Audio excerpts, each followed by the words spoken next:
At 72 years old, I thought I'd seen just about everything this life has to offer. But nothing, and I mean nothing, could have prepared me for the moment my own daughter-in-law assaulted me in my son's kitchen, leaving me with a fractured wrist. That physical pain, however, was nothing compared to the text message I received from my son later. "Mom, just stay away from us." My name is Sarah. I'm a 72-year-old retired history teacher from Vermont, and I spent my life raising one good man, only to stand by and watch him choose a devil. And this is the story of how I, with a cast on my arm and a shattered heart, used the past to demand justice for my future. Before I get into the thick of it, I'd love to know where you're all listening from tonight. And if this story touches a nerve, well, just knowing you're out there is all the encouragement I need. My garden here in Vermont is a living testament. Every rosebush was planted by the hands of my late husband, David. He used to say that every bloom was a promise, a memory of the love we shared. Now, at 72, I'm the keeper of those promises. This one morning, I was pruning the faded leaves on the peace rosebush, a gentle, creamy-colored flower that's like a whisper, when the phone rang. It was Michael, my only son. "Mom!" His voice on the other end always had this over-the-top enthusiasm, like he was trying to sell a luxury car to his own mother. "I've got fantastic news! Jessica and I found it! Our dream home!" I smiled, the kind of smile a mother has when she just wants to see her child happy. "Oh, honey, that's wonderful! I'm so happy for you both." But then, I heard Jessica's sharp voice in the background, not talking to me, but coaching Michael. "Tell her it has enough outdoor space to entertain my important partners." My smile faltered just a bit. Important partners? Jessica, a self-proclaimed lifestyle consultant who I'd never seen with an actual client, was always talking like that. My son, a hard-working sales manager, seemed to have been sucked into his wife's vortex of ambition, an ambition that was all sparkle but seemed hollow to the core. I just said gently, "That sounds wonderful, son. When you have a moment, I'll come by to see you two packing up the apartment." And that, right there, was the beginning of it all.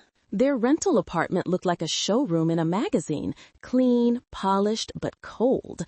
I arrived with a basket of home-cooked food, the dishes Michael loved as a boy. While my son was busy on a work call, Jessica gave me the grand tour, boasting about her expensive decorative pieces. As I helped her straighten a stack of magazines on the coffee table, my hand brushed against a piece of paper tucked underneath. Curious, I glanced at it. It was a credit card statement. The card was in Michael's name, but Jessica was the authorized user. My eyes, the eyes of a history teacher used to analyzing facts and figures, scanned the items. Thousands of dollars for handbags, for all-day spa treatments, for pieces of furniture that were clearly not meant for this rental apartment. I knew my son's salary. I knew he was struggling to save every penny. A chill ran down my spine. When Michael was in his office, I decided I had to speak up, not as a prying mother-in-law, but as a worried mother. I handed the statement to Jessica, my voice as soft as I could make it. "Jessica," I began, "I happened to see this. Michael is working so hard. These kinds of expenses, they'll really affect his ability to get a mortgage for the house." Jessica glanced at the paper, then looked up at me. Her big brown eyes, usually sparkling, now held a glint as cold as steel. Her sweet smile vanished, replaced by a nasty sneer. "This is none of your business," she hissed. "It's my son's business," I replied, trying to keep my voice steady. "He's already carrying so much on his shoulders." "What do you know? You're just an old woman living with her withered flowers.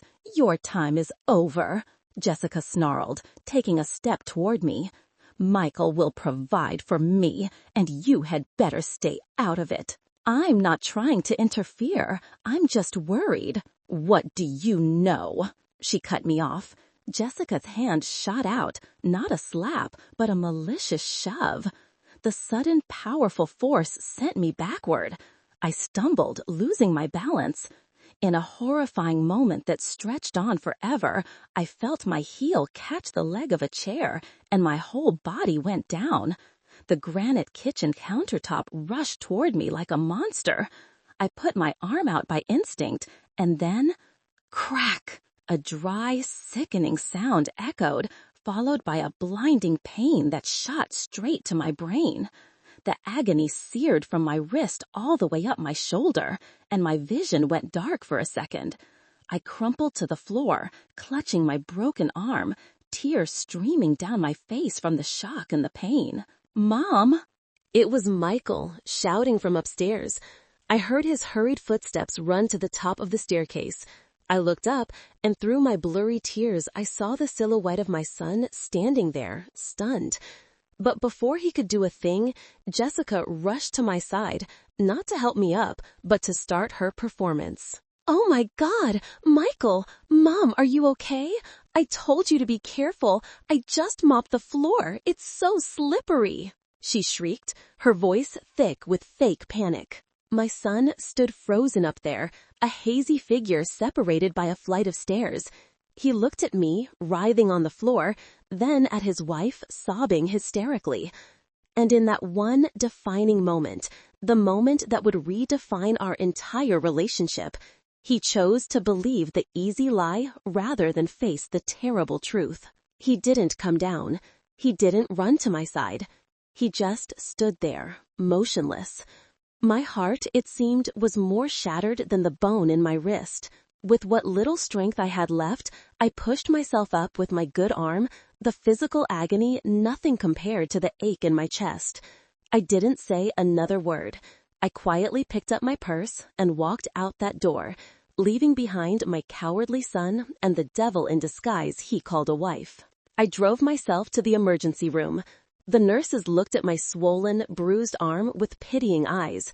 The doctor confirmed it was a complex fracture. As they were fitting me for a cast, my phone buzzed in my purse. It was a text from Michael. My hand trembled as I opened it. I was hoping, a foolish mother's hope, that it would be an apology, a question about how I was. But it wasn't. The words on the screen were colder than the granite countertop that had broken my arm. "Mom, Jessica is a wreck. She said you slipped. You scared her. Please don't make things more complicated. Don't make things more complicated." My son didn't ask if I was in pain. He didn't ask where I was. He just asked me to be quiet to protect his phony peace. In that instant, I knew I had lost my son. The stark white cast suddenly felt immensely heavy, like a tombstone for the motherly love I had spent my entire life building. The first person I called when I got home wasn't Michael. It was my sister, Emily. Emily is a retired nurse, a practical, sharp-as-a-tack woman. Hearing my choked sobs over the phone, she said only one thing: "I'm on my way." Emily arrived the next morning with a small suitcase and a look of sheer determination. Seeing my cast, she didn't ask how I fell. Emily knows a simple slip and fall doesn't cause this kind of fracture. I broke down and told her the whole truth. Emily said nothing, just held me quietly. But in her silence, I could feel a controlled rage building. "I'm staying here with you for a while," she said. "We need to protect ourselves, Sarah." It was Emily who suggested I install a small security camera in the living room. "Just in case they come back," she said. "Words can be denied, but a picture can't." And they did come back, sooner than I expected. 3 days later, the doorbell rang. Through the peephole, I saw Michael and Jessica standing there, looking apologetic. Emily answered the door, standing in the entryway like a sentry. "We came to see Mom," Michael said, unable to meet my sister's gaze. Emily glanced at me, and I gave a tired nod. They stepped into the living room, where the camera, disguised as a mantel clock, was silently recording. The reason for their visit was painfully clear. Michael explained, his voice faltering, that the bank had called. Their loan application was on hold because it was missing my signature as a co-signer. Without that signature in a week, they would lose their deposit and the house. Jessica began her act. She sniffled, taking my uninjured hand. Mom, I'm so sorry. I was just so panicked. I didn't mean for any of this to happen. I'm just so stressed. Then she looked up, her eyes brimming with tears, and played the ace she thought would win the game. We came here not just to apologize, but to share some happy news. I'm pregnant. The air in the room grew thick. Michael quickly took his wife's hand, his face lit up with what looked like genuine joy. See, Mom? A baby. We're going to have a fresh start. Jessica looked me straight in the eye, her voice becoming falsely earnest. I know you're still upset, but please don't take your anger out on your innocent grandchild. He or she needs a home, a whole family. Please do this for your duty as a grandmother. My duty as a grandmother? She was using my unborn grandchild as a weapon against me. Michael chimed in, his voice pleading. Mom, I know we were wrong, but we have a new beginning now. A baby changes everything. Please sign the papers for the future of our family. I looked at the two faces before me, one performing, the other lost in a fantasy. My heart ached, but the historian's mind, trained to seek the truth, told me something else. Something was wrong. A lie of monumental proportions was hanging in this room. I took a deep breath, keeping my voice from trembling. I need some time to think, I said, a neutral response. This is all very sudden. When they left, Emily slammed the door shut. She turned to me, her eyes blazing. I don't believe a word she says, she declared. Neither did I, but my conviction didn't just come from a gut feeling. It came from the throb in my wrist every time I moved, and the deeper ache in my chest every time I thought of my son's silence. And then the phone calls began. The next day, Michael called. I held on to a sliver of hope that he was calling to check on me. He wasn't.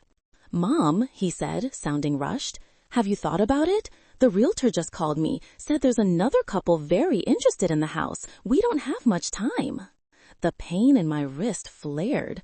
I'm still thinking, Michael. But, he hesitated, you know, Jessica is very worried. The doctor said pregnant women shouldn't be under stress. It's not good for the baby. He was using my non-existent grandchild to pressure me. Not one word about my arm. Not a single, are you feeling any better? Just the house, the loan, and the baby. I hung up, my heart like a lead weight in my chest. The next day, another call. This time it was about interest rates and necessary paperwork. You just need to sign, Mom, he pleaded. I'll handle everything else. His voice was full of impatience, as if my injury was just a minor inconvenience holding up the grand plan for his life. The pain in my chest was worse than any physical ache. My son, the little boy I used to read stories to every night, now saw me as nothing more than a signature on a piece of paper. The psychological assault peaked 2 days later. The doorbell rang. This time it was Jessica, alone. She came bearing a bouquet of white lilies, the kind of flowers you see at funerals. I didn't think it was a coincidence. Emily went to the door, but I signaled for her to let me handle this myself. Jessica walked in, her smile as sweet as poisoned honey. Mom, she began, her voice like silk. I came to see how you're doing. I'm truly sorry for scaring you the other day. She placed the flowers on the table and sat down across from me. I know you're still hurting, but think of this baby, she said, her hand resting on her flat stomach again. He'll be the bridge for all of us. He'll heal everything. I so want you to be a part of his life, to teach him how to garden, to tell him your history stories. The performance was flawless, but I had rewatched the video from the living room camera too many times. I knew the real face behind that mask. I told you I need time, Jessica, I replied, my voice calm. My calmness seemed to make her lose her patience. Her smile vanished. Her warm brown eyes turned icy. She leaned forward. "Listen here, you old woman," she hissed, her voice now sharp as a razor. "I don't have time for your little games. Michael might be soft, but I'm not." She glanced at my cast with contempt. "That shove should have been a little harder to knock some sense into you," she said, her voice low but dripping with venom. "You're old. You should know your place. Don't get in the way." A cold dread crept up my spine. This was no longer a lie to cover her tracks. This was a cruel confession, an unveiled threat. "If you don't sign," she continued, "I will make sure Michael never see you again. He'll choose me and our child. He'll choose the future, not the past. And you will die alone in this dusty house with your dead flowers."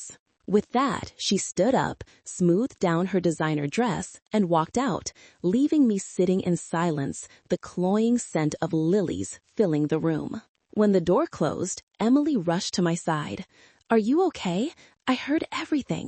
I looked up at my sister. There were no tears, but inside me, something had died for good. But something else, something stronger, was born from the ashes. This was no longer the pain of a betrayed mother. This was the resolve of a warrior. It wasn't about a broken arm anymore. It was about a breaking soul, my son's soul. And I had to save him, even if he didn't know he needed saving. "Emily," I said, my voice now completely steady.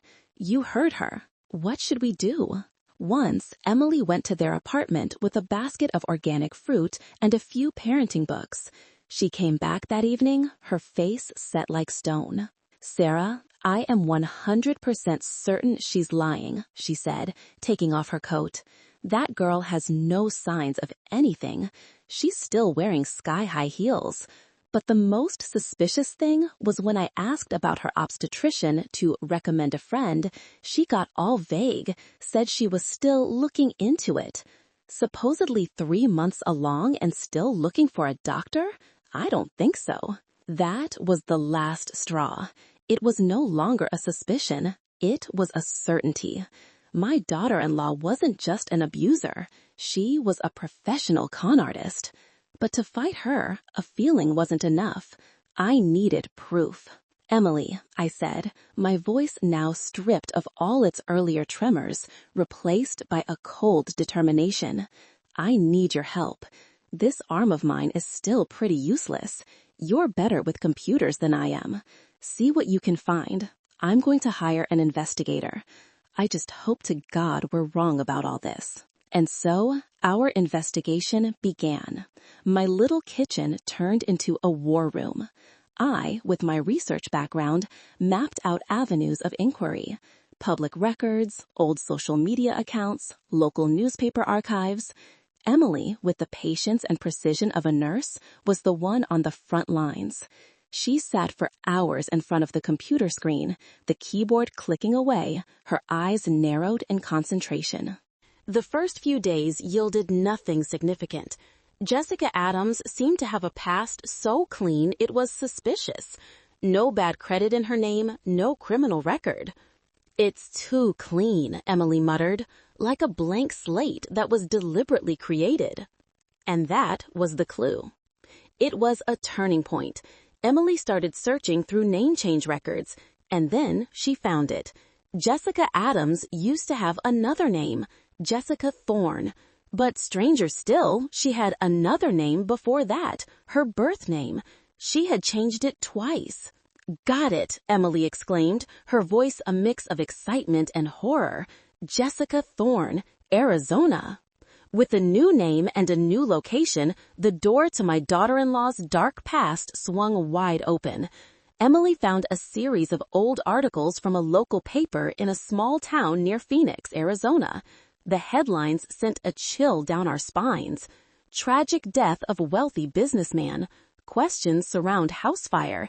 And then a photo of a young woman leaving a police station, her face half hidden. Even though the photo was grainy and low quality, we recognized her. Those eyes, those cheekbones. It was Jessica. We devoured every article. The story slowly took shape. Jessica Thorne, a beautiful young woman, had married a wealthy widower 30 years her senior. 6 months after the wedding, the husband was found dead in their home. The cause ruled an accidental overdose of painkillers. Just 2 weeks after his death, their luxury home burned to the ground in a fire of unknown origin.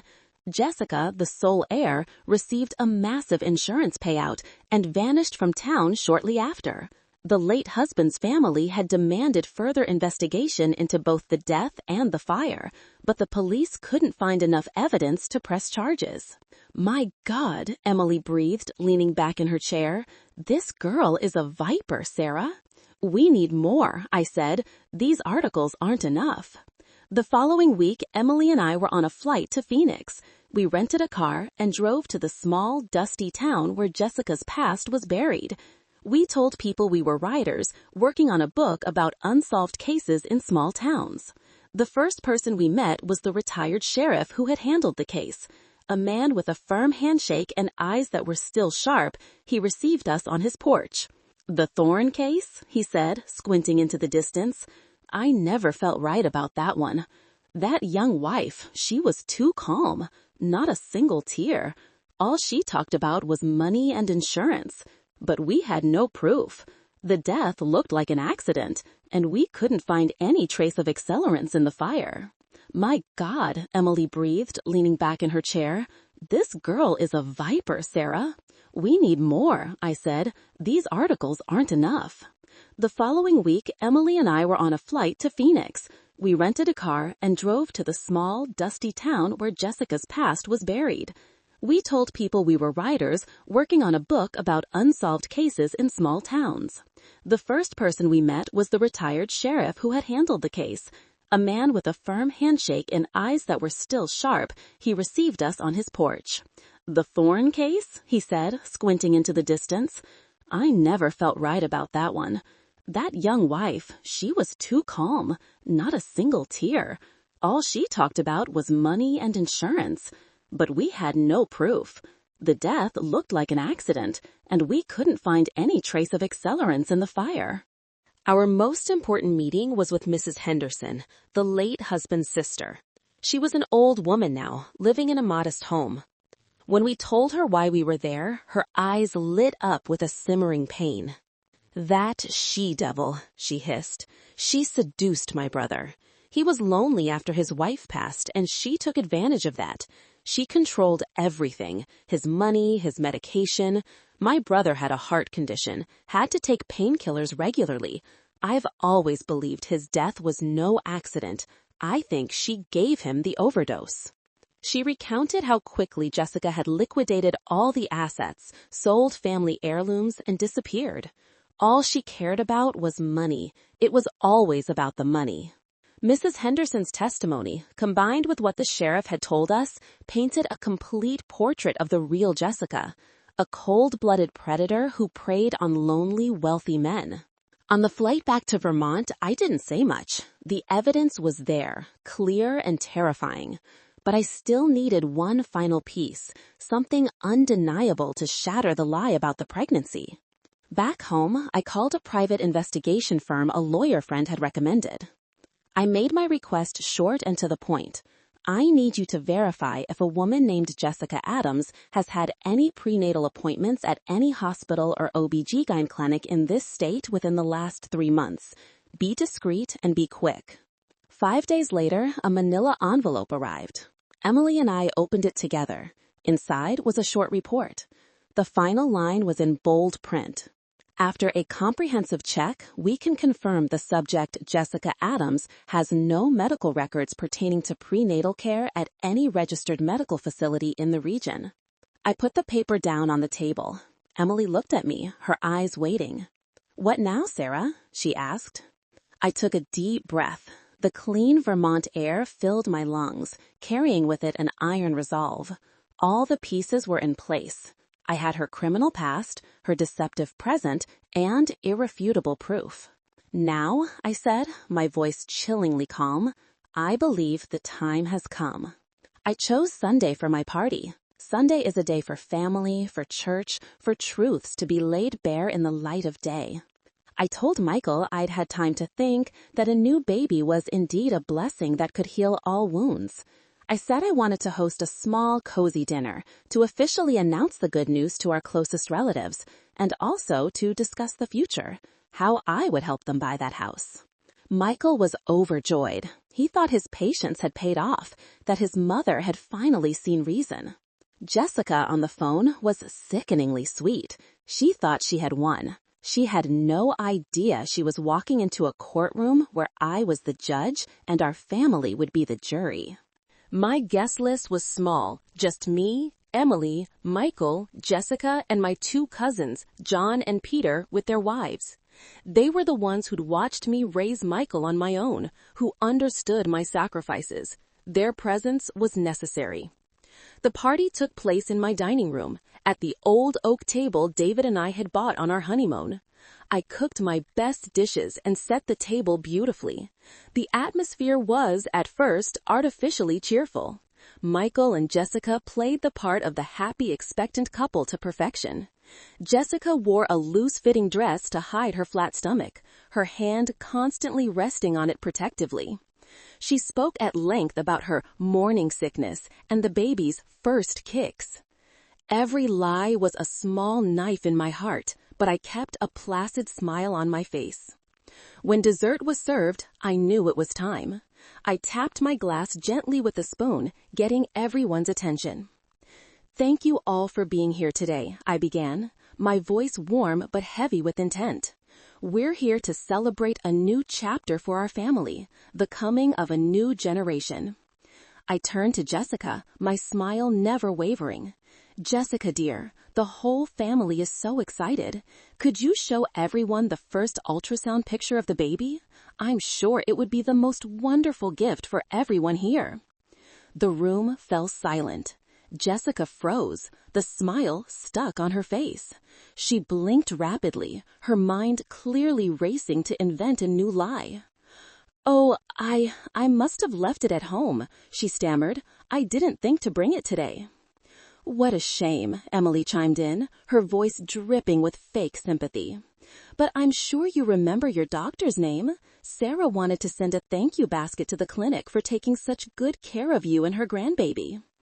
Jessica's face paled. She mumbled a completely fictitious name and clinic address. I could see John and Peter, both sharp men, exchange a look of doubt. I knew I had to deliver the final blow. I stood up, walked to an old cabinet in the corner, and pulled out a thick file. I placed it on the table right in front of Jessica. The sound of the file hitting the oak was a dry, definitive thud.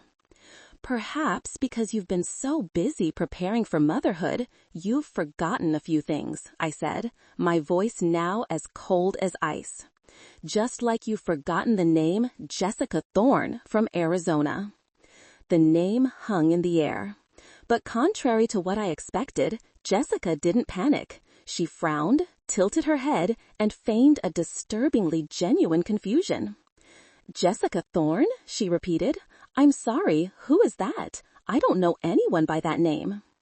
Michael turned to me, his face a mask of embarrassment. "Mom, what are you talking about? You must be mistaken." I didn't answer my son. My eyes were locked on Jessica. "You don't know?" I said slowly. "Then you should read this. It might jog your memory." Silence. Jessica didn't move. But Michael, flustered and wanting to end the awkward situation, picked up the file. "Let me see this," he muttered. He began to read. I watched my son's face transform, from confusion to curiosity to utter shock. His eyes widened as he scanned the old newspaper clippings. His hand began to tremble as he read the police report. And then, when he saw the blurry photo of a young woman leaving a police station, his face went white as a sheet. He looked up, not at me, but at his wife. "Jess," his voice was a broken whisper. "This picture, these articles about the fire, about the dead husband, is this you?" At that moment, Jessica's mask finally began to crack. She shot to her feet, her chair clattering backward. "Are you insane? You're going to believe her over your own wife?" she shrieked, clutching her stomach, playing the part of the wronged wife and threatened mother. "She's held a grudge ever since that shove. She's jealous of our happiness." She turned on me, her eyes blazing with hatred. "You know I'm carrying your grandchild. Do you have any idea what this stress will do to the fetus? Or is that what you want? Do you hate me so much you don't want me to give you a grandson?" She turned back to Michael, tears welling in her eyes.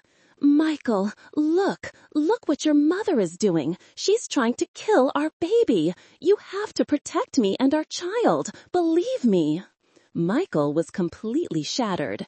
He was torn between the evidence in front of him and the desperate pleas of his wife, who was supposedly carrying his child.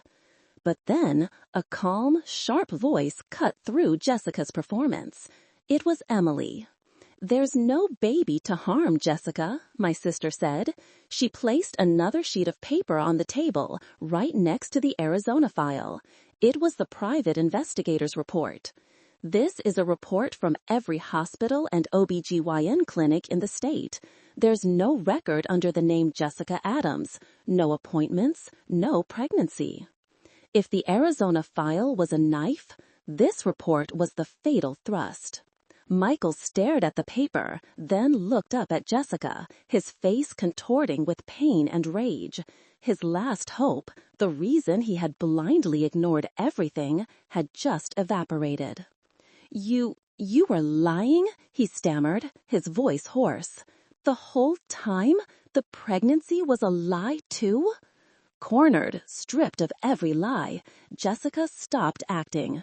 She threw her head back and laughed, a shrill, manic sound full of contempt. "Yes, I lied," she screamed, pointing a finger straight at Michael. "And I had to, because you are a fool, a spineless, useless mama's boy." She took a step toward him, her voice dripping with venom, exposing her entire rotten plan. "What do you think I staged this whole drama for? For love?" she spat. "Without that baby, would your gold mine, your ancient mother, ever have opened her wallet? Would she have signed that damn loan paper so we could get that house? Huh?" She didn't stop. Her words were daggers, aimed straight at Michael's heart, at his pride. "And the inheritance. Don't you get it, you idiot? With a grandchild on the way, she would have had to back down. She would have had to give you everything." Michael staggered, as if he'd been physically struck. "It was all for money?" he whispered, his voice filled with despair. Jessica smirked cruelly.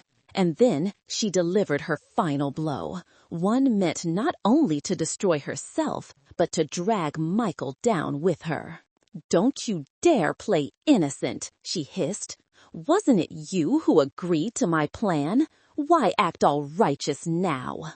The room went dead silent. I was stunned. Even Emily looked shocked. "No, that's not true," Michael stammered, but his voice lacked conviction.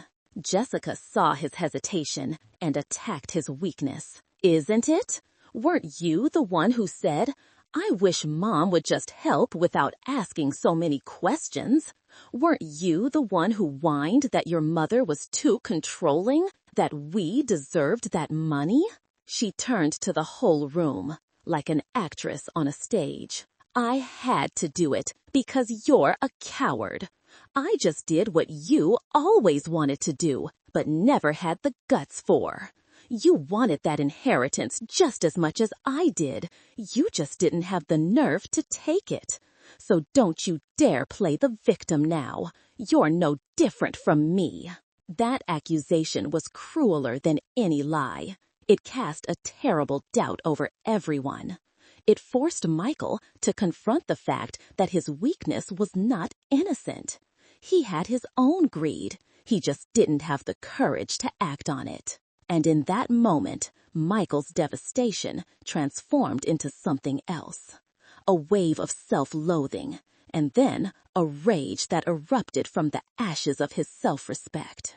"Yes, I was a fool," he roared, his voice raw with emotion, tears finally streaming down his face.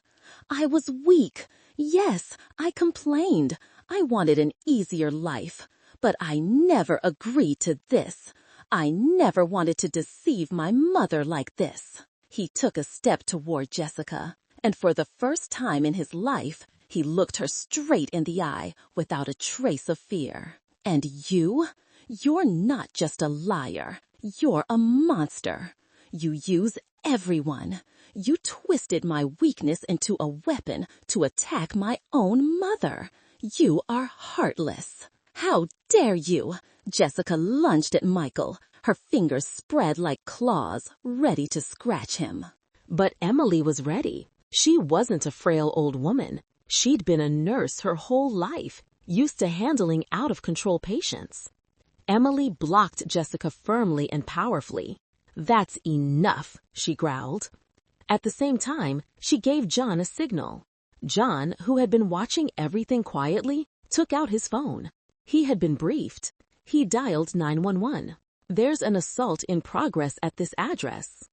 Everything happened quickly after that. Police sirens wailed outside. 2 officers walked in, and my cozy dining room suddenly felt like a crime scene.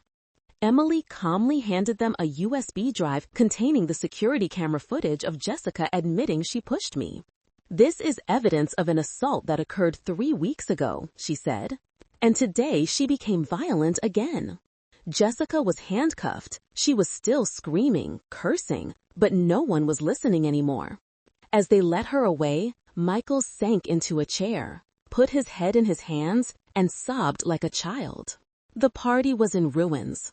My cousins and their wives left in silence, offering only comforting pats on my shoulder. Soon, it was just me, Emily, and Michael in the messy room. I walked over to my son. He looked up at me, his eyes red and filled with guilt and regret. "Mom, I'm so sorry."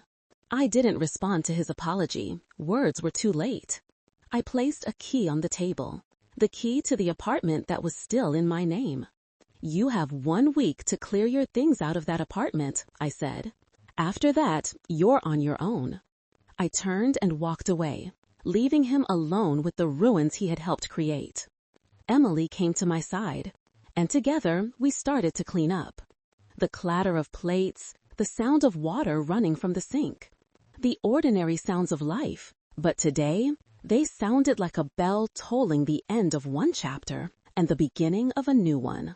My house is quiet now. It's not the quiet of loneliness, but the quiet of peace after a storm. I look out at my garden, where the peace roses are still blooming in the twilight.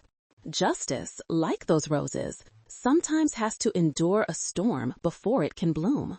And it was served, not just by the law, but by the truth brought into the light by a brave old mother, a loyal sister, and a woman who refused to be broken.